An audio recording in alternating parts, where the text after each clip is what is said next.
Edmond Dantes stood proudly at the front of the ship Pharaon as it entered the port of Marseille. The wind pushed the sails, the sea sparkled in the sunlight, and sailors hurried across the deck.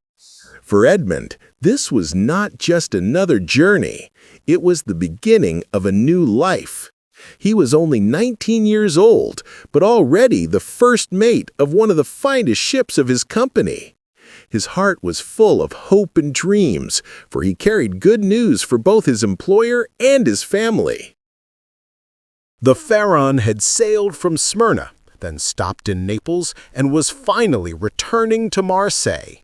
On the voyage, the ship's captain had fallen gravely ill. Edmond, young and ambitious, had taken command.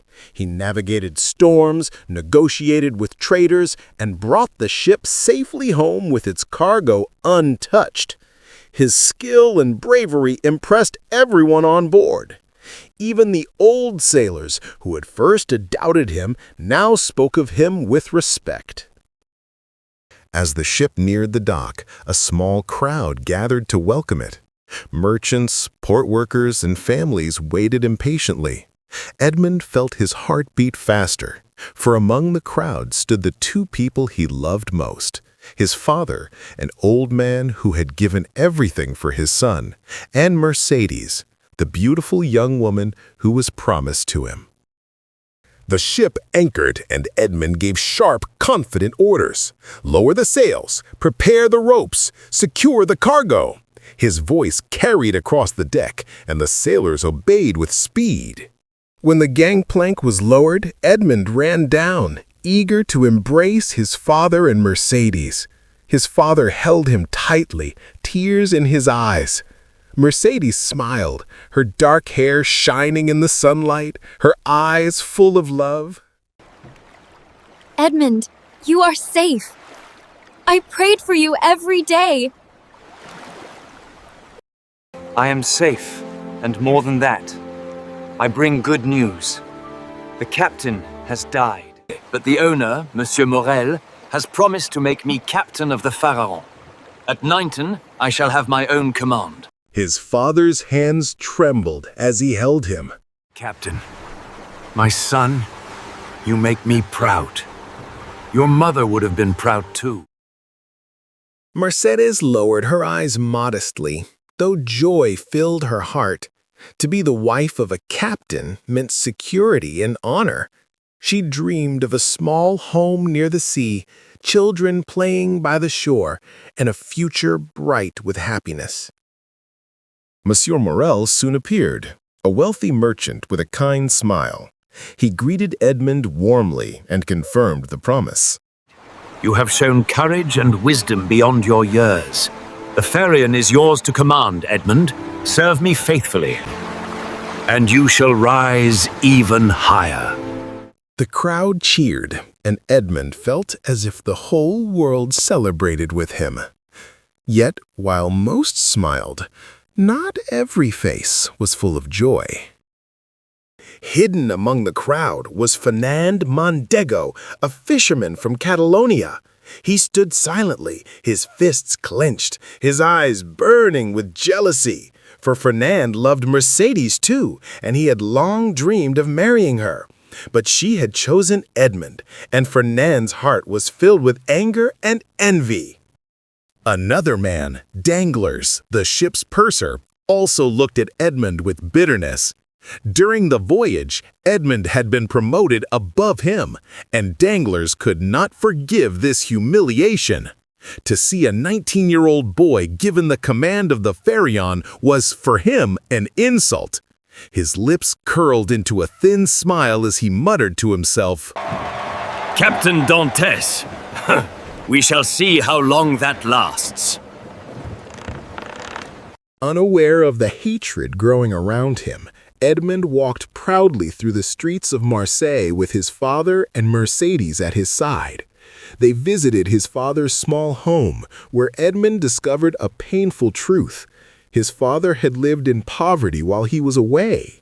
Out of duty, the old man had repaid a debt of money that Edmond owed to a neighbor, leaving himself almost nothing to eat. Edmund was heartbroken, but he quickly gave his father all the wages he had earned. From now on, you will want for nothing.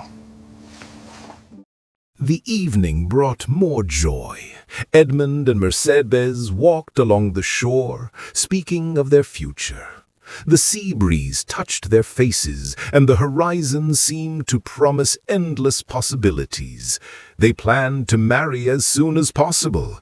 Mercedes leaned on Edmund's arm and whispered, I wish this happiness could last forever. It will. Nothing can take it from us. But fate had other plans. While Edmund celebrated, Danglars and Fernand met secretly in a dark tavern. They spoke in low voices, their words heavy with malice. Edmund has everything. Mercedes, success, the captaincy. While I, who has loved her since childhood, am left with nothing. And I should be purser, second only to the captain.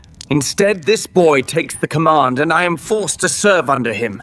His good fortune is insufferable. The two men drank coffee, their eyes filled with hatred. It was then that Danglars suggested a plan. What if Edmund were accused of being a traitor? What if someone wrote a letter to the authorities, claiming he carries messages from Napoleon's supporters? Fernand's eyes lit with cruel hope. If he is arrested, he will lose Mercedes. She will be mine, exactly, and I shall have my revenge. He will never be captain if he is in prison. That night, with careful handwriting, Danglars composed a letter. It accused Edmond Dantes of carrying a secret letter from Napoleon Bonaparte to his followers in Paris. The accusation was false, but it was dangerous. The government feared Napoleon, who had been exiled but still had many loyal supporters. To be suspected of helping him was enough to destroy a man's life. When the letter was finished, Fernand delivered it to the local prosecutor. With that single act, Edmund's future was poisoned. The next day, Edmund's friends gathered for his betrothal feast. Laughter filled the air, music played, and tables were heavy with food and drinks. Mercedes wore a simple white dress, her face glowing with happiness. Cheers answered him, and for a moment all seemed perfect. But outside, in the shadows, soldiers approached.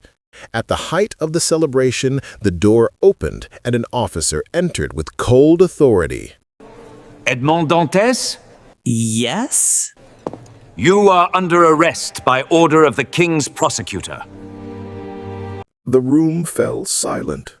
Mercedes gasped. Edmond's father trembled, and Edmond himself stood frozen with shock. He had done nothing wrong, yet strong hands seized him and led him away. The feast ended in confusion and sorrow. Mercedes cried out, There must be a mistake. Edmund is innocent. But her words were useless. The trap had closed, and Edmund's bright future was already slipping into darkness.